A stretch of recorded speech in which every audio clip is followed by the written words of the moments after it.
میں مبلغ بنوں سنتوں کا، خوب چرچا کروں سنتوں کا، ہو کرم بہر خاک مدینہ۔ الحمدللہ رب العالمین، والصلاة والسلام علی سید المرسلین، اما بعد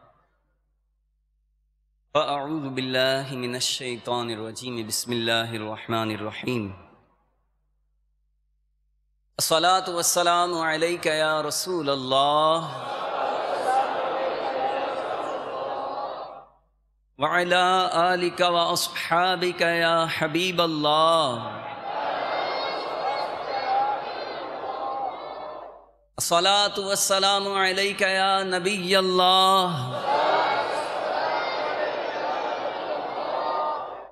وعلی آلک واصحابک یا نور اللہ۔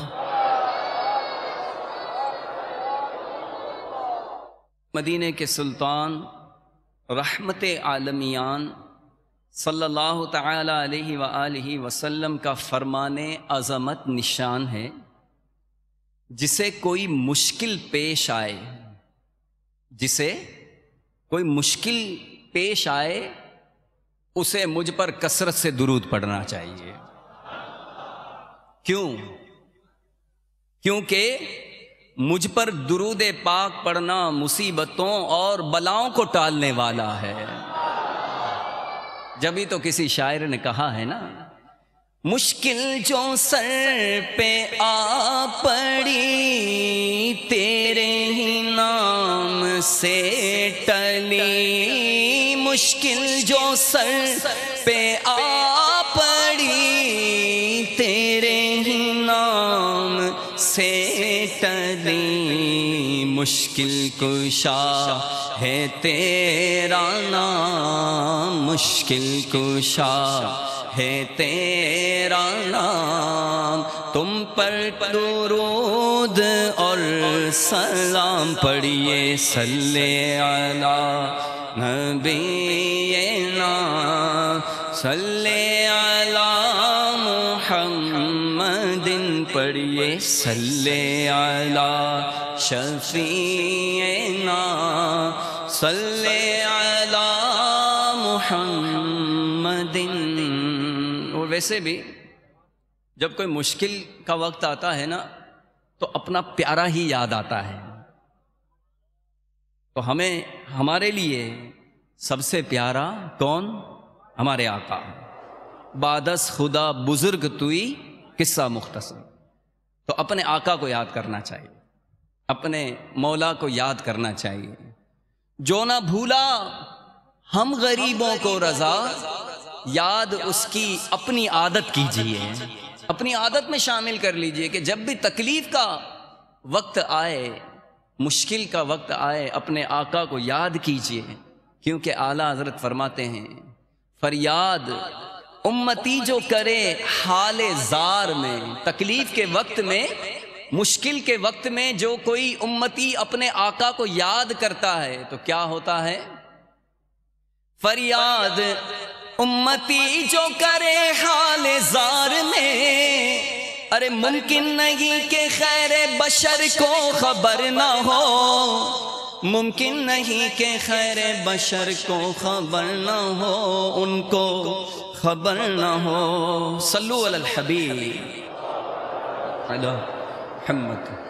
میٹھے میٹھے اسلامی بھائیوں اور مدنی چینل کے ناظرین، حصول ثواب کی خاطر، یعنی ثواب حاصل کرنے کے لیے بیان سننے سے پہلے اچھی اچھی نیتیں کر لیتے ہیں۔ فرمان مصطفیٰ صلی اللہ تعالی علیہ وآلہ وسلم ہے کہ مسلمان کی نیت اس کے عمل سے بہتر ہے۔ دو مدنی پھول ملاحظہ فرمائیں کہ بغیر اچھی نیت کے کسی بھی عمل خیر کا ثواب نہیں ملتا، اور جتنی اچھی نیتیں زیادہ اتنا بھی ثواب زیادہ۔ تو آئیے امیر اہل سنت کی عطا کردہ نیتوں میں سے یہ نیتیں ہم بھی کیے لیتے ہیں۔ نگاہیں نیچی کیے خوب کان لگا کر بیان سنوں گا انشاءاللہ۔ ٹیک لگا کر بیٹھنے کے بجائے علم دین کی تعظیم کی خاطر جہاں تک ہو سکا دو زانو بیٹھوں گا۔ دو زانو بیٹھنا جس طرح ہم نماز میں بیٹھتے ہیں، ضرورتاً سمٹ سرک کر دوسروں کے لیے جگہ کشادہ کروں گا انشاءاللہ۔ دھکا وغیرہ لگا تو صبر کروں گا، گھورنے، جھڑکنے اور الجھنے سے بچوں گا۔ صلو علی الحبیب اذکر اللہ توبو الی اللہ وغیرہ سن کر ثواب کمانے اور صدا لگانے والوں کی دل جوئی کے لیے بلند آواز سے جواب دوں گا انشاءاللہ۔ بیان کے بعد خود آگے بڑھ کر سلام و مصافحہ اور انفرادی کوشش کروں گا انشاءاللہ۔ میں بھی نیت کرتا ہوں کہ اللہ عز و جل کی رضا پانے اور ثواب کمانے کے لیے بیان کروں گا انشاءاللہ۔ حتی الامکان دیکھ کر بیان کروں گا۔ پارہ 14 سورۃ النحل آیت نمبر 125، ادعو الی سبیل ربک بالحکمت والموعظۃ الحسنہ۔ ترجمہ کنز الایمان، اپنے رب کی راہ کی طرف بلاؤ پکی تدبیر اور اچھی نصیحت سے۔ اور بخاری شریف کی حدیث میں وارد اس فرمان مصطفیٰ صلی اللہ تعالی علیہ وآلہ وسلم یعنی بلغوا عنی ولو آیا، پہنچا دو میری طرف سے اگرچہ ایک ہی آیت ہو، میں دیے ہوئے احکام کی پیروی کروں گا انشاءاللہ۔ نیکی کا حکم دوں گا اور برائی سے منع کروں گا۔ اشعار پڑھتے نیز عربی، انگریزی اور مشکل الفاظ بولتے وقت دل کے اخلاص پر توجہ رکھوں گا انشاءاللہ، یعنی اپنی علمیت کی دھاک بٹھانی مقصود ہوئی تو بولنے سے بچوں گا۔ مدنی قافلے، مدنی انعامات نیز علاقائی دورہ برائے نیکی کی دعوت وغیرہ کی رغبت دلاؤں گا انشاءاللہ۔ کہا لگانے اور لگوانے سے بچوں گا انشاءاللہ۔ نظر کی حفاظت کا ذہن بنانے کی خاطر حتی الامکان نگاہیں نیچی رکھوں گا۔ صلو علی الحبیب صلی اللہ علیہ وسلم۔ میٹھے میٹھے اسلامی بھائیوں اور مدنی چینل کے ناظرین، فیضان سنت جلد اول کے باب فیضان بسم اللہ صفحہ 114 پر شیخ طریقت امیر اہل سنت بانی دعوت اسلامی حضرت علامہ مولانا ابو بلال محمد الیاس عطار قادری رضوی دامت برکاتہم العالیہ لکھتے ہیں، حضرت سیدنا منصور بن عمار رحمۃ اللہ تعالی علیہ ایک روز وعظ فرما رہے تھے، بیان کر رہے تھے۔ کسی حقدار نے 4 درہم کا سوال کیا۔ آپ رحمۃ اللہ تعالی علیہ نے اعلان فرمایا کہ جو اس کو 4 درہم دے گا میں اس کے لیے 4 دعائیں کروں گا۔ اس وقت وہاں ایک غلام گزر رہا تھا۔ ایک ولی کامل کی رحمت بھری آواز سن کر اس کے قدم تھم گئے اور اس کے پاس 4 ہی درہم تھے، وہ 4 درہم اس نے اس سائل کو پیش کر دیے۔ حضرت سیدنا منصور رحمۃ اللہ تعالی علیہ نے فرمایا، بتاؤ کون کون سی 4 دعائیں کروانا چاہتے ہو؟ عرض کیا کہ نمبر 1، میرے لیے دعا کیجئے کہ میں غلامی سے آزاد کر دیا جاؤں، میرا مالک مجھے آزاد کر دے۔ نمبر 2، مجھے ان 4 درہموں کا بدلہ مل جائے۔ نمبر 3، مجھے اور میرے آقا کو توبہ کی توفیق نصیب ہو جائے۔ چوتھی دعا کہ میری اور میرے آقا کی اور آپ تمام حاضرین کی بخشش بھی ہو جائے۔ کیسی پیاری مدنی سوچ تھی، اپنے لیے بھی مانگا، دوسروں کے لیے بھی مانگا۔ حضرت سیدنا منصور بن عمار رحمۃ اللہ تعالی علیہ نے ہاتھ اٹھا کر دعا فرما دی۔ غلام اپنے آقا کے پاس دیر سے پہنچا، آقا نے دیر سے آنے کا سبب دریافت کیا تو اس نے واقعہ سنایا۔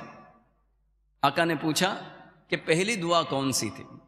غلام بولا، میں نے عرض کی تھی کہ حضور میرے لیے دعا کیجئے کہ میرا آقا مجھے آزاد کر دے۔ یہ سن کر آقا کی زبان سے بے ساختہ نکلا، جا تو آج سے غلامی سے آزاد ہے۔ پوچھا دوسری دعا کون سی کروائی تھی؟ کہا کہ 4 درہم جو میں نے اس مانگنے والے کو دیے تھے اس کا نعم البدل مجھے مل جائے۔ آقا نے جواب دیا کہ میں نے تجھے 4 درہم کے بدلے 40,000 درہم دیے۔ پوچھا تیری تیسری دعا کیا تھی؟ بولا مجھے اور میرے آقا کو گناہوں سے توبہ کی توفیق نصیب ہو جائے۔ یہ سنتے ہی آقا کی زبان پر استغفار جاری ہو گیا اور کہنے لگا کہ میں اللہ عز و جل کی بارگاہ میں اپنے تمام گناہوں سے توبہ کرتا ہوں۔ چوتھی دعا بھی بتا دو۔ کہا میں نے التجا کی کہ میرے آقا، میری اور میرے آقا کی اور آپ جناب کی اور تمام حاضرین اجتماع کی مغفرت ہو جائے۔ یہ سن کر آقا نے کہا کہ 3 باتیں جو میرے اختیار میں تھیں وہ تو میں نے کر لی، چوتھی سب کی مغفرت والی یہ میرے اختیار میں نہیں۔ اسی رات اس غلام کے آقا نے خواب میں کسی کہنے والے کو سنا کہ جو تمہارے اختیار میں تھا وہ تم نے کر دیا، اور میں ارحم الراحمین ہوں، میں نے تمہیں، تمہارے غلام کو اور تمام حاضرین کو بخش دیا۔ سبحان اللہ۔ اللہ تعالیٰ کی رحمت قیمت نہیں بہانے تلاش کرتی۔ تو اے میرے میٹھے میٹھے اسلامی بھائیوں اور مدنی چینل کے ناظرین، آپ نے دیکھا کہ راہ خدا عز و جل میں مال خرچ کرنے سے کیسی کیسی برکتیں حاصل ہوتی ہیں۔ لہٰذا ہمیں بھی چاہیے کہ وقتاً فوقتاً جب جب ہمیں سعادت ملے، ہمیں موقع ملے، تو ہمیں اللہ تعالیٰ کی راہ میں حسب توفیق ضرور صدقہ کرنا چاہیے۔ انشاءاللہ ہمیں اس کی بے شمار دینی اور دنیاوی برکتیں حاصل ہوں گی۔ اللہ تعالیٰ کی راہ میں صدقہ و خیرات کرنے کی اہمیت و فضیلت کا اندازہ اس بات سے لگائیے کہ خود ہمارے پیارے پروردگار نے قرآن مجید فرقان حمید میں صدقہ و خیرات کرنے کا حکم ارشاد فرمایا، اور مختلف مقامات پر صدقہ و خیرات کرنے والوں کی تعریف و توصیف بھی فرمائی، جیسا کہ سورہ بقرہ کی ابتدائی آیت نے صدقہ و خیرات کرنے والوں کو ہدایت کا مژدہ سنایا گیا۔ چنانچہ فرمان خداوندی ہے، بسم اللہ الرحمن الرحیم، ھدی للمتقین الذین یؤمنون بالغیب ویقیمون الصلاة ومما رزقناہم ینفقون۔ ترجمہ کنز الایمان، ہدایت ہے ڈر والوں کو، وہ جو بے دیکھے ایمان لائے اور نماز قائم رکھیں اور ہماری دی ہوئی روزی میں سے ہماری راہ میں اٹھائیں۔ صدر الافاضل حضرت علامہ مولانا مفتی سید محمد نعیم الدین مراد آبادی علیہ رحمۃ اللہ الہادی اس آیت کے اس حصے یعنی وَمِمَّا رَزَقْنَاهُمْ يُنْفِقُونَ کے تحت فرماتے ہیں کہ راہ خدا میں یعنی اللہ کی راہ میں خرچ کرنے سے یا زکوٰۃ مراد ہے، جیسا کہ دوسری جگہ فرمایا یقیمون الصلاۃ ویؤتون الزکاۃ، یا مطلق انفاق یعنی راہ خدا میں مطلقاً خرچ کرنا مراد ہے۔ تو خواہ فرض ہو یا واجب ہو، اللہ کی راہ میں خرچ کرنے کی مختلف قسمیں ہیں، وہ یا تو فرض ہوتا ہے یا واجب ہوتا ہے یا نفل ہوتا ہے۔ تو فرماتے ہیں کہ خواہ فرض ہو واجب ہو، جیسے زکوٰۃ، نذر، اپنا اور اپنے اہل و عیال کا نفقہ وغیرہ، خواہ مستحب ہو جیسے صدقات نافلہ اور اموات کا ایصال ثواب، اپنے مرحومین کو جو ایصال ثواب کرتے ہیں یہ نفلی صدقہ ہے۔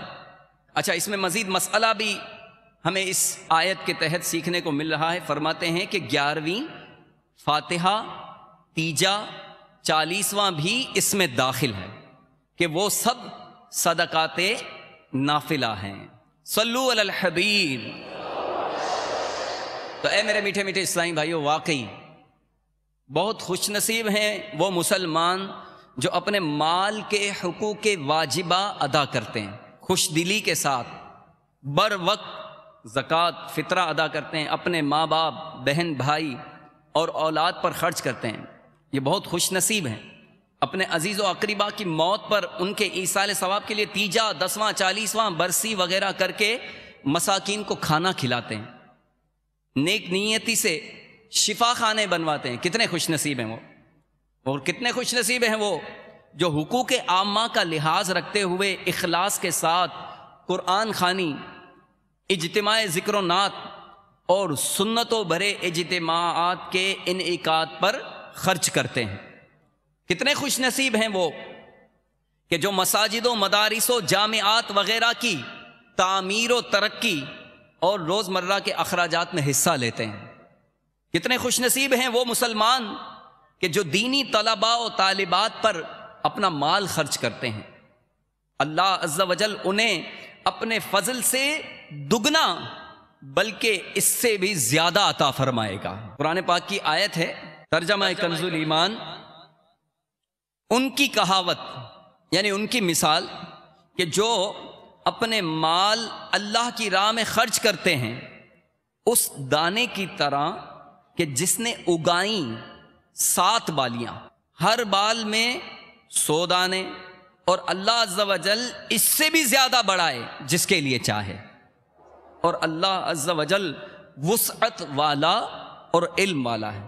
اس آیت مبارکہ میں اللہ تعالیٰ نے خرچ کرنے والوں کی، اپنی ذات پر نہیں، اپنی راہ میں خرچ کرنے والوں کی تعریف فرمائی۔ اور یہ خرچ کرنا تمام ابواب خیر کو شامل ہے، آمزی کے صدقہ واجبہ سے ہو یا نفلی صدقات سے۔ صلو علی الحبیب۔ تو اے میرے میٹھے میٹھے اسلامی بھائیوں، کتنے خوش نصیب ہیں وہ اسلامی بھائی جو اللہ تعالیٰ کے دیے ہوئے مال میں سے اللہ کی راہ میں خرچ کرتے۔ اللہ تبارک و تعالیٰ اگر ہمیں مال نہ دیتا تو ہم نادار ہوتے، اللہ تعالیٰ ہمیں طاقت نہ دیتا تو ہم کمزور ہوتے، اللہ تعالیٰ ہمیں آنکھیں نہ دیتا تو ہم نابینا ہوتے، اللہ تعالیٰ ہمیں کانوں کی سنوائی کی نعمت عطا نہ فرماتا تو ہم بہرے ہوتے، اللہ تعالیٰ ہمیں پاؤں نہ عطا فرماتا تو ہم چل نہیں سکتے۔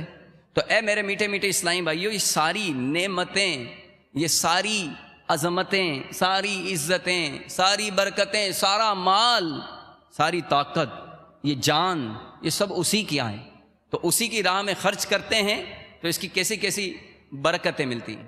اچھا، ہم سن رہے ہیں صدقے کی برکتیں۔ الحمدللہ یہ دعوت اسلامی کے مدنی ماحول کی برکت سے ہمیں اصطلاحات بھی سکھائی جاتی ہیں۔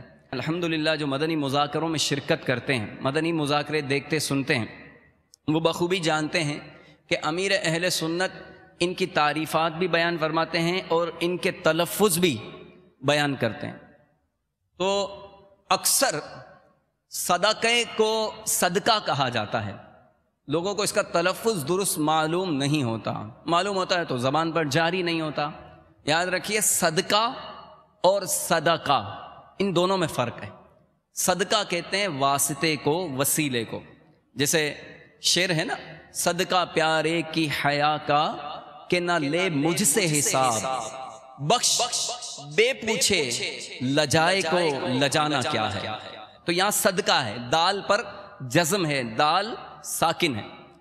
اور یہاں جو انفاق فی سبیل اللہ یہاں مراد ہے جس سے، وہ ہے صدقہ، دال پر زبر ہے، دال پر کیا ہے؟ زبر۔ تو ہو سکے تو امیر اہل سنت کے ہم اس ادا کو ادا بھی کر لیتے ہیں، ایک بار دوہرا لیجئے، 2-3 بار دوہرا لیجئے کہ صدقہ، صدقہ، صدقہ۔ تو انشاءاللہ آپ کوشش کریں گے صدقہ ہی کہیں گے انشاءاللہ۔ یہ جو کہا جاتا ہے صدقے کا بکرا، صدقہ ادا کر دیں بلا ٹل جائے گی، کوئی کام کرنے سے پہلے اچھی بات ہے مرغی کا صدقہ دے دیں، بکرے کا صدقہ دے دیں، کچھ اللہ کی راہ میں انڈا ہی صدقہ دے دیں، صدقہ نہیں ہے۔ اب کیا کہیں گے؟ کیا ادا کر دیں؟ کیا ادا کریں؟ صدقہ۔ اور ہم کس کی فضیلت سن رہے ہیں؟ صدقے کی انشاءاللہ۔ صلو علی الحبیب۔ صدقے کی ڈیفینیشن، چنانچہ صدقہ کا مطلب یہ ہے کہ کوئی چیز اللہ کی راہ میں دی جائے اور اس کے ذریعے لوگوں میں اپنی واہ واہ کرانا مقصود نہ ہو، بلکہ اللہ عز و جل کی بارگاہ سے اجر و ثواب حاصل کرنے کی نیت ہو۔ تو اب کیا پتہ چلا کہ اللہ کی راہ میں جو مال خرچ کیا جائے وہ صدقہ ہے، ٹھیک ہے، اور اس میں نیت کیا ہو کہ میں صدقہ کروں گا، میری تصویر اخبار میں آ جائے گی یا میڈیا پر میری تصویر آ جائے گی یا لوگ مجھے اچھا کہیں گے، امام صاحب میرا نام لے کر دعا کر دیں گے کہ فلاں صاحب نے، فلاں حاجی صاحب نے مسجد کی صفیں دی ہیں، مسجد میں اے سی لگوا دیا، ٹھنڈے پانی کا کولر لگوا دیا، وغیرہ وغیرہ۔ یہ نیت نہ ہو، صرف مقصد کیا ہو کہ اللہ کی بارگاہ میں اجر و ثواب حاصل کرنا چاہتا ہوں، تو اس کو کیا کہتے ہیں؟ صدقہ۔ اب ہمارے ہاں بڑا عجیب کانسیپٹ ہے کہ جو چیز ہمارے کام کی نہیں ہوتی وہ ہم اللہ کی راہ میں دے دیتے ہیں۔ کھانا بچ گیا، اب رکھیں گے کہاں رکھیں؟ لائٹیں چلی جاتی ہیں، فریج بھی بند ہو جاتا ہے، تو اب اس کو کہاں رکھیں؟ ایسا کرتے ہیں کسی کو دے دیتے ہیں، کام والی کو دے دیتے ہیں، کسی فقیر کو دے دیتے ہیں، وغیرہ وغیرہ۔ تو اے میرے میٹھے میٹھے اسلامی بھائیو، اللہ کی راہ میں خرچ کرنا چاہیے، ضرور خرچ کرنا چاہیے، اور مگر اپنی پسندیدہ چیز کو خرچ کرنا چاہیے۔ قرآن پاک میں اللہ تعالیٰ نے پارہ 4 سورہ آل عمران کی آیت نمبر 92 میں ارشاد فرمایا، لَن تَنَالُوا الْبِرَّ حَتَّى تُنْفِقُوا مِمَّا تُحِبُّونَ وَمَا تُنْفِقُوا مِنْ شَيْءٍ فَإِنَّ اللَّهَ بِهِ عَلِيمٌ۔ ترجمہ کنز الایمان، تم ہرگز بھلائی کو نہ پہنچو گے جب تک راہ خدا میں اپنی پیاری چیز نہ خرچ کرو، اور تم جو کچھ خرچ کرو اللہ تعالیٰ کو معلوم ہے۔ صدر الافاضل حضرت مولانا سید محمد نعیم الدین مراد آبادی اس آیت کی تفسیر میں فرماتے ہیں کہ حضرت ابن عمر رضی اللہ تعالیٰ عنہما نے فرمایا کہ یہاں خرچ کرنا عام ہے، تمام صدقات کا، یعنی واجبہ ہوں یا نافلہ، سب اس میں داخل ہے۔ حسن کا قول ہے کہ جو مال مسلمانوں کو محبوب ہو، پسندیدہ ہو، اسے رضائے الہی کے لیے خرچ کرے، وہ اس آیت میں داخل ہے، خواہ ایک کھجور ہو۔ حضرت سیدنا عمر بن عبدالعزیز، یعنی ہمارے بزرگوں کا قرآن پاک کی آیات پر، ہمارے آقا صلی اللہ تعالیٰ علیہ وآلہ وسلم کے ارشادات پر عمل کیسا ہوتا تھا؟ جو سنا لبیک، اس پر عمل کرنا ہے۔ کیسا پیارا انداز ہوتا تھا۔ ہمیں حضرت عمر بن عبدالعزیز رضی اللہ تعالیٰ عنہ کا یہ طرز عمل کہ اللہ کی راہ میں خرچ کرنا اور کیسے خرچ کرنا، یہ بہت کچھ سکھائے گا۔ آپ کا کیا معمول تھا؟ آپ کے بارے میں روایتوں میں ہے کہ آپ شکر کی بوریاں خرید کر صدقہ کر دیا کرتے تھے۔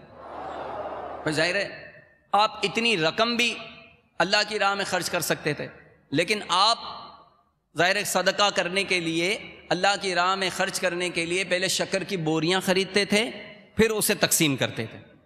ان سے پوچھا گیا کہ حضرت اس کی قیمت ہی کیوں ادا نہیں کرتے تھے؟ فرمایا کہ شکر مجھے محبوب و مرغوب ہے، مجھے اچھی لگتی ہے، شکر مجھے پسند ہے، یہ چاہتا ہوں کہ اللہ کی راہ میں اپنی پسندیدہ چیز کو خرچ کروں۔ کتنا پیارا عمل تھا۔ ہمیں جو چیز پسند ہے، ہمیں جو ڈش اچھی لگتی ہے، کبھی ہم فقیر کو، ہم نے کبھی وہ کھانا کھلایا؟ ہم فقیر کو کھانا کھلاتے ہیں جو ہوٹل کے باہر بیٹھے ہوئے ہوتے ہیں، بھائی یہ اتنے فقیر کو کھانا کھلا دینا، ہوٹل والے کو پیسے دیے اور چلتے بنے۔ اب وہ جیسا کھانا کھلائے، جیسی روٹی کھلائے، یہ اس کے نصیب یا ہوٹل والے کے نصیب۔ صلو علی الحبیب۔ حضرت اسماء بنت ابو بکر رضی اللہ تعالیٰ عنہ سے مروی ہے، وہ فرماتی ہیں کہ رسول اللہ صلی اللہ تعالیٰ علیہ وآلہ وسلم نے مجھ سے فرمایا کہ ہاتھ نہ روکو ورنہ تم سے بھی روک لیا جائے گا۔ تو اے میرے میٹھے میٹھے اسلامی بھائیو، واقعی راہ خدا میں خرچ کرنے سے ہاتھ روکنا، اللہ کی راہ میں دینے سے ہاتھ کو روک لینا، صدقہ و خیرات میں کنجوسی کرنا، گن گن کر مال جمع کرنا اور حاجت مندوں کی طرف سے منہ پھیر لینا بہت محرومی کی بات ہے، کیونکہ راہ خدا میں خرچ کرنا اور صدقہ و خیرات کرنا تو سعادت کا کام ہے۔ اگر ہم نہیں کریں گے تو یہ نیک کام اللہ تعالیٰ کسی اور سے لے لے گا۔ یاد رکھیے کہ جس طرح راہ خدا میں خرچ کرنا انسان کی اپنی ذات کے لیے مفید ہے، اسی طرح بخل سے کام لینا بھی اس کی اپنی ہی ذات کے لیے خسارے یعنی نقصان کا باعث۔ تو نیکی کے کاموں کے لیے اللہ تعالیٰ اپنے سخی بندوں کو چن لیتا ہے، جو دل کھول کر رائے خدا میں خرچ کرتے ہیں اور خوب صدقہ و خیرات کرتے ہیں، مگر اس کے باوجود ان کے مال میں حیرت انگیز طور پر دن دگنی اور رات چگنی ترقی و برکت ہوتی چلی جاتی ہے، جبکہ کنجوس کا حال یہ ہوتا ہے کہ کثیر مال و دولت کے باوجود اسے اپنا مال کم لگتا ہے، جس کی وجہ سے وہ صدقات واجبہ و نافلہ کی ادائیگی کرنے، نیکی کے کاموں میں خرچ کرنے اور مخلوق خدا کی مدد کرنے سے زندگی بھر کتراتا رہتا ہے کہ کہیں میرے مال میں کمی واقع نہ ہو جائے۔ بالآخر ایک دن موت کا فرشتہ اس کے پاس آ جاتا ہے اور اس کی موت کے بعد اس کا سارا مال اس کے ورثاء کے پاس چلا جاتا ہے۔ اس ضمن میں ایک حکایت ملاحظہ کیجیے۔ چنانچہ حضرت سیدنا یزید بن میسرہ رحمۃ اللہ تعالیٰ علیہ فرماتے ہیں، ہم سے پہلی امتوں میں ایک شخص تھا جس نے بہت زیادہ مال و متاع جمع کیا ہوا تھا اور اس کی بھی کافی اولاد وغیرہ تھی، طرح طرح کی نعمتیں اسے میسر تھیں۔ کثیر مال کے باوجود وہ انتہائی کنجوس تھا، اللہ کی راہ میں کچھ بھی خرچ کرتا نہ تھا، ہر وقت اسی کوشش میں رہتا کہ کسی طرح میری دولت میں اضافہ ہو جائے۔ جب وہ زیادہ مال جمع کر چکا تو اپنے آپ سے کہنے لگا، اب تو میں خوب عیش و عشرت کی زندگی گزاروں گا۔ چنانچہ وہ اپنے اہل و عیال کے ساتھ خوب عیش و عشرت سے رہنے لگا۔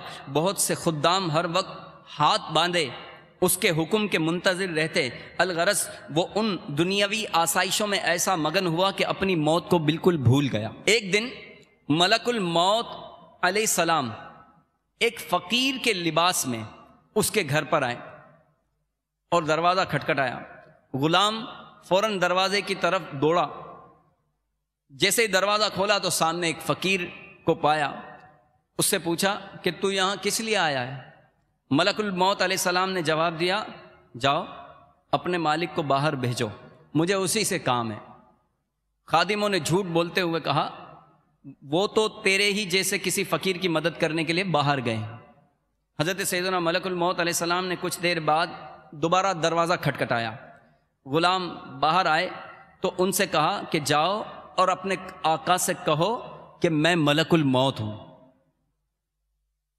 جب اس مالدار شخص نے یہ بات سنی تو بہت خوفزدہ ہوا اور اپنے غلاموں سے کہا، جاؤ اور ان سے بہت نرمی سے گفتگو کرو۔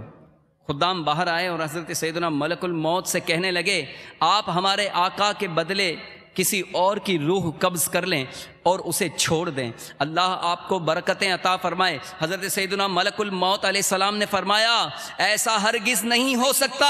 پھر ملک الموت علیہ السلام اندر تشریف لے گئے اور اس مالدار شخص سے کہا، تجھے جو وصیت کرنی ہے کر لے، میں تیری روح قبض کیے بغیر یہاں سے نہیں جاؤں گا۔ یہ سن کر سب گھر والے چیخ اٹھے اور رونا دھونا شروع کر دیا۔ اس شخص نے اپنے گھر والوں اور غلاموں سے کہا، سونے چاندی سے بھرے ہوئے صندوق اور تابوت کھول دو اور میری تمام دولت میرے سامنے لے آؤ۔ اور فوراً حکم کی تعمیل ہوئی اور سارا خزانہ اس کے قدموں میں ڈھیر کر دیا گیا۔ وہ شخص سونے چاندی کے ڈھیر کے پاس آیا اور کہنے لگا، اے ذلیل و بدترین مال، تجھ پر لعنت ہو، تو نے ہی مجھے پروردگار کے ذکر سے غافل رکھا، تو نے ہی مجھے آخرت کی تیاری سے روکے رکھا۔ یہ سن کر وہ مال اس سے کہنے لگا، تو مجھے ملامت نہ کر، کیا تو وہی نہیں کہ دنیا داروں کی نظروں میں حقیر تھا؟ جب تو فقیر تھا، جب تو مالدار نہیں تھا تو میری ہی وجہ سے تیری عزت بڑھی۔ میں وہی مال ہوں کہ جس کی وجہ سے تیری رسائی بادشاہوں کے دربار تک ہوئی، ورنہ غریب و نیک لوگ تو وہاں تک پہنچ ہی نہیں سکتے۔ میری ہی وجہ سے تیرا نکاح شہزادیوں اور امیر زادیوں سے ہوا، ورنہ غریب لوگ تو ان سے کہاں شادی کر سکتے ہیں۔ اب یہ تو تیری بدبختی ہے کہ تو نے مجھے شیطانی کاموں میں خرچ کیا۔ اگر تو مجھ مال کو اللہ کے کاموں میں خرچ کرتا تو یہ ذلت و رسوائی تیرا مقدر نہ بنتی۔ کیا میں نے تجھ سے کہا تھا کہ تو مجھے نیک کاموں میں خرچ نہ کر؟ آج کے دن میں نہیں بلکہ تو زیادہ ملامت اور لعنت کا مستحق ہے۔ کسی نے کہا ہے نا، سیٹھ جی کو فکر تھی ایک ایک کے 10 کیجئے، کس طرح میں مالدار بن جاؤں، کسی طرح میری ایک کوٹھی ہے 2 کوٹھیاں ہو جائیں، میری دکان کرائے کی ہے اپنی ہو جائے، میرا اگر ریٹیل کا کاروبار ہے ہول سیل کا کاروبار ہو جائے، ہول سیل کا کاروبار ہے میری اپنی پروڈکشن ہو جائے، سارے سمندر کا پانی کیا ہم ہی پی لیں گے؟ تو اے میرے میٹھے میٹھے اسلامی بھائیوں، سیٹھ جی کو فکر تھی ایک ایک کے 10 کیجئے، موت آ پہنچی کہ حضرت جان واپس کیجئے۔ تو اے میرے میٹھے میٹھے اسلامی بھائیوں، مدنی چینل کے ناظرین، زندگی کو غنیمت جانیے۔ یقیناً یہ زندگی جہاں ایک بہترین نعمت ہے، وہیں اللہ تعالیٰ کی طرف سے ہمارے لیے نیکیاں کمانے اور آخرت بنانے کی زبردست مہلت بھی ہے۔ لہٰذا جتنی سانسیں باقی بچی ہیں ان میں جلدی جلدی نیکیاں کمائیے، خوب صدقہ و خیرات کر لیجئے، ورنہ پیغام اجل آنے کے بعد یہ مہلت ختم ہو جائے گی اور پھر چاہنے کے باوجود بھی موقع نہیں ملے گا۔ زندگی بھر آدمی یہی چاہتا ہے کہ میں مال کماتا رہوں، تو خرچ کرنے کی جب بات کی جاتی ہے کہ جناب آپ کے علاقے میں دعوت اسلامی کی مسجد بن رہی ہے، جامعۃ المدینہ کی تعمیر کا سلسلہ ہے، مدرسۃ المدینہ بن رہا ہے، یا دیگر مدنی عطیات کے لیے کسی مالدار کے پاس، صاحب ثروت کے پاس اگر کوشش کی جاتی ہے، انفرادی کوشش کی جاتی ہے، وہ کہتے ہیں ابھی میں مزید سیٹ ہو جاؤں، میں کروں گا خرچ، تو وہ اسی طرح امیدیں باندھتا رہتا ہے اور بالآخر وہ مال اس کے ہاتھ سے نکل کر اس کے وارثوں تک پہنچ جاتا ہے۔ اور یہ حقیقت ہے، ہم یہ بھی تو کہتے ہیں نا، بہت سارے لوگوں کو یہ کہتے ہوئے سنا ہوگا کہ ہم تو بال بچوں کے لیے کرتے ہیں۔ بھائی آپ اتنی محنت کس لیے کرتے ہیں؟ آپ مہینے کے 30 دن کام کرتے ہیں، آپ صبح سے لے کر شام تک کوششیں کرتے ہیں، دن رات مالدار بننے کے سہانے سپنے دیکھتے رہتے ہیں، کس لیے؟ تو عموماً یہی جواب دیا ہے اپنے بچوں کے لیے کر رہے ہیں۔ میرے مرنے کے بعد میرے بچوں کا کیا ہوگا، اس لیے میں کاروبار کرتا ہوں، اس لیے میں مال کماتا ہوں۔ یہ تو سوچا ہے کہ میرے مرنے کے بعد میرے بچوں کا کیا ہوگا؟ کبھی یہ سوچا کہ بچے کے مرنے کے بعد بچوں کا کیا ہوگا؟ جب وہ دنیا سے جائیں گے ان کی کیا ایسی تربیت کی ہے؟ اور اگر ضرورت سے زیادہ مال ان کے لیے چھوڑ کر مرتے ہیں تو پھر وہ مال پر دھمال جو کرتے ہیں، جو مال کے ذریعے گناہوں کا وبال اپنے سر پر ڈالتے ہیں، وہ علیحدہ۔ تو اے میرے میٹھے میٹھے اسلامی بھائیوں، حضرت سیدنا حارث بن سوید رضی اللہ تعالیٰ عنہ سے روایت ہے کہ تاجدار رسالت صلی اللہ تعالیٰ علیہ وآلہ وسلم سے روایت ہے، ارشاد فرمایا کہ تم میں سے کس کو اپنے مال سے زیادہ وارث کا مال پسند ہے؟ صحابہ کرام علیہم الرضوان نے عرض کی، یا رسول اللہ، ہم میں سے ہر شخص کو اپنا مال ہی زیادہ پیارا ہے۔ آپ صلی اللہ تعالیٰ علیہ وآلہ وسلم نے ارشاد فرمایا، انسان کا اپنا مال تو وہ ہے جو اس نے آگے بھیج دیا۔ انسان کا اپنا مال تو وہ ہے کہ جو اس نے آگے بھیج دیا، یعنی اللہ کی راہ میں خرچ کر دیا، اور جو اس نے پیچھے چھوڑا، یعنی دنیا میں اس نے جو مال چھوڑا وہ اس کا نہیں، اس کے وارث کا مال ہے۔ تو اے میرے میٹھے میٹھے اسلامی بھائیو، اللہ کرے ہمیں بھی صدقے کی توفیق نصیب ہو، خوب اللہ کی راہ میں خرچ کرنے کی سعادت ملے۔ صدقے کے متعلق ہمارے آقا صلی اللہ تعالیٰ علیہ وآلہ وسلم کے چند ارشادات بھی سن لیجئے۔ ہمارے آقا صلی اللہ تعالیٰ علیہ وآلہ وسلم فرماتے ہیں، الصدقۃ تصد 70 بابا من السوء، یعنی صدقہ برائی کے 70 دروازے بند کر دیتا ہے۔ مزید ہمارے آقا صلی اللہ تعالیٰ علیہ وآلہ وسلم فرماتے ہیں، ہر شخص بروز قیامت اپنے صدقے کے سائے میں ہوگا، یہاں تک کہ لوگوں کے درمیان فیصلہ فرما دیا جائے۔ حضرت ابو کبشہ انماری رضی اللہ تعالیٰ عنہ سے مروی ہے کہ انہوں نے نبی پاک صلی اللہ تعالیٰ علیہ وآلہ وسلم کو فرماتے سنا کہ 3 باتیں وہ ہیں کہ جن پر میں قسم کھاتا ہوں، اور ایک بات کی تمہیں خبر دیتا ہوں، اسے یاد رکھو۔ فرمایا کہ کسی بندے کا مال صدقہ کرنے سے کم نہیں ہوتا، اور کوئی ظلم نہیں کیا جاتا جس پر وہ صبر کرے، مگر اللہ تعالیٰ اس کی عزت بڑھاتا ہے۔ اور کوئی اپنے لیے مانگنے کا دروازہ نہیں کھولتا مگر اللہ تعالیٰ اس پر فقیری کا دروازہ کھول دیتا ہے۔ اور تمہیں ایک اور بات بتا رہا ہوں، اسے یاد رکھو۔ فرمایا دنیا 4 قسم کے بندوں کی ہے۔ نمبر 1 وہ بندہ جسے اللہ تعالیٰ نے مال اور علم دیا تو وہ اس میں اللہ تعالیٰ سے ڈرتا اور نیک اعمال کرتا ہے، صلہ رحمی یعنی رشتہ داروں سے حسن سلوک کرتا ہے اور اس میں اللہ تعالیٰ کا حق پہچانتا ہے، صدقہ و زکوٰۃ ادا کرتا ہے، یہ شخص بہترین درجے میں ہے۔ نمبر 2 وہ بندہ جسے اللہ تعالیٰ نے علم دیا اور مال نہیں دیا، وہ خلوص نیت کے ساتھ کہتا ہے کہ اگر میرے پاس مال ہوتا تو میں فلاں یعنی پہلے شخص کی طرح عمل کرتا، اسے اس کی نیت کا بدلہ ملے گا اور ان دونوں یعنی پہلے اور دوسرے کا ثواب برابر ہے۔ وہ بندہ نمبر 3 وہ بندہ کہ جسے اللہ تعالیٰ نے مال دیا اور علم نہ دیا تو وہ اپنے مال میں بغیر سوچے سمجھے تصرف یعنی خرچ کرتا رہتا ہے، اس میں اپنے رب سے نہیں ڈرتا، صلہ رحمی یعنی رشتہ داروں سے حسن سلوک نہیں کرتا اور نہ ہی اس میں حقوق اللہ کو پہچانتا ہے، صدقہ و زکوٰۃ ادا نہیں کرتا، یہ شخص بدترین درجے میں ہے۔ اور نمبر 4 وہ بندہ جسے اللہ تعالیٰ نے نہ مال دیا اور نہ علم، یہ کہتا ہے کہ اگر میرے پاس مال ہوتا تو میں فلاں یعنی تیسرے درجے کی طرح تصرف کرتا، اسے اس کی نیت کا بدلہ ملے گا اور ان دونوں یعنی تیسرے اور چوتھے شخص کا گناہ برابر ہے۔ تو اے میرے میٹھے اسلامی بھائیو، دیکھا آپ نے کہ وہ لوگ جو اپنے مال میں سے کچھ حصہ اللہ کی رضا کے لیے خرچ کرتے ہیں، اسی طرح وہ لوگ جو تنگ دستی کی وجہ سے مال تو خرچ نہیں کر سکتے مگر ان کی یہ تمنا ہوتی ہے کہ اگر ہمارے پاس مال آیا تو ہم بھی اللہ کی راہ میں خرچ کریں، تو ایسے خوش نصیبوں کے بارے میں حدیث پاک میں فرمایا گیا کہ وہ بہترین درجے میں ہیں۔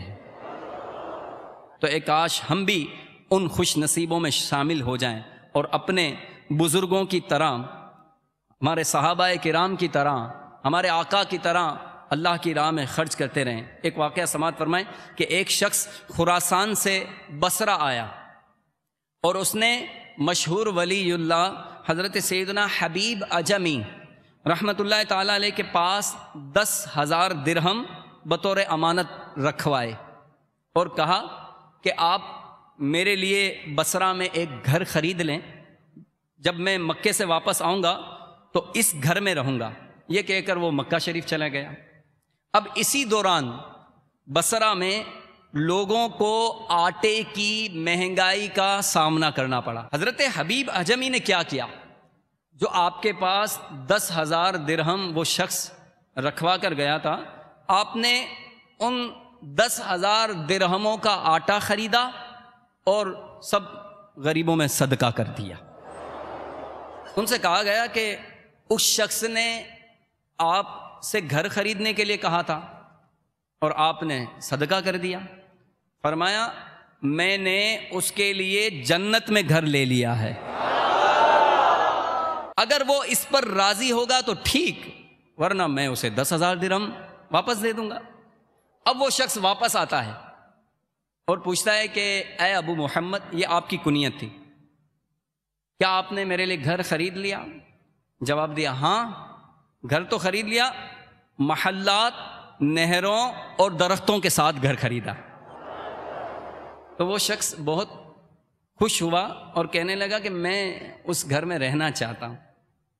آپ رحمت اللہ تعالیٰ علیہ نے فرمایا میں نے وہ گھر اللہ تعالیٰ سے جنت میں خریدا ہے۔ یہ سن کر اس شخص کی خوشی مزید بڑھ گئی اور اس کی بیوی بولی، اب دیکھیں اللہ والوں سے حسن ظن کیسا ہوتا ہے کہ وہ جو کہہ دیں پکڑ لو اسی بات کو۔ وہ بیوی کہنے لگی کہ ان سے کہو کہ اپنی ضمانت جو کچھ یہ کہہ رہے ہیں اس کو ایک پیپر پر لکھ دیں، اس کی دستاویز لکھ کر دے دیں۔ حضرت حبیب عجمی رحمت اللہ تعالی علیہ نے لکھا بسم اللہ الرحمن الرحیم، جو گھر حبیب عجمی نے محلات، نہروں اور درختوں سمیت 10,000 درہم میں اللہ تعالیٰ سے فلاں بن فلاں کے لیے جنت میں خریدا ہے، یہ اس کی دستاویز ہے۔ اب اللہ تعالیٰ کے ذمہ کرم پر ہے کہ وہ حبیب عجمی کی ضمانت کو پورا فرما دے۔ کچھ عرصے بعد اس شخص کا انتقال ہو گیا۔ اس نے یہ وصیت کی تھی کہ میرے کفن میں یہ کاغذ ڈال دینا۔ تدفین کے بعد جب صبح ہوئی تو لوگوں نے دیکھا کہ اس شخص کی قبر پر وہ رکھا ہوا ہے جس میں لکھا ہوا تھا کہ یہ حبیب اجمی کے لیے اس مکان سے براءت نامہ ہے جو انہوں نے فلاں شخص کے لیے خریدا تھا۔ اللہ تعالیٰ نے اس شخص کو وہ مکان عطا فرما دیا۔ اس مکتوب کو حبیب اجمی نے لے لیا اور یہ پڑھ کر بہت روئے اور فرمایا اللہ تعالیٰ کی جانب سے میرے لیے یہ براءت نامہ ہے۔ تو یہ اللہ والوں کا حال ہوتا ہے۔ کسی شاعر نے کہا ہے چاہیں تو اشاروں سے اپنے کایا ہی پلٹ دیں دنیا کی، یہ شان ہے ان کے غلاموں کی، یہ شان ہے ان کے غلاموں کی، سرکار کا عالم کیا ہوگا، سرکار کا عالم۔ اور سرکار کا عالم اعلیٰ حضرت کیا فرماتے ہیں؟ مانگیں گے مانگے جائیں گے، منہ مانگی پائیں گے، کیونکہ سرکار میں نہ لاغ نہ حاجت اگر کی ہے، سرکار میں نہ لاغ نہ حاجت اگر کی ہے، حاجت اگر کی ہے۔ مومن ہوں مومنوں پہ رؤوف الرحیم ہو، سائل ہوں سائلوں کو خوشی لانا ہر کی ہے، خوشی لانا ہر کی ہے۔ یعنی میں سائل ہوں آقا اور آپ تو وہ ہیں کہ سائلوں کو جھڑکتے نہیں۔ قرآن خود فرما رہا ہے وَأَمَّا السَّائِلَ فَلَا تَنْهَرْ، اور سائلوں کو جھڑکیے مت۔